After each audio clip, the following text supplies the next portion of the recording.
Selam arkadaşlar, kanalımıza hoş geldiniz.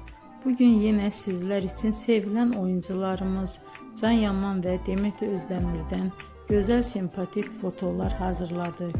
Demet Özdemir Sana Bir Sır Vereceğim, Kurt Seyit Şura, Çilek Kokusu, Erkenci Kuş dizisinde rol almış. Herkes tarafından çok beğenilmişti. Biz de sizler için onların sempatik videolarını hazırladık. Bu muhteşem videoların devam etmesini istiyorsanız bol bol yorum yazıp ve bildirimi her zaman açık bırakın ki videolarımız ilk önce siz görün. Hoşça kalın arkadaşlar.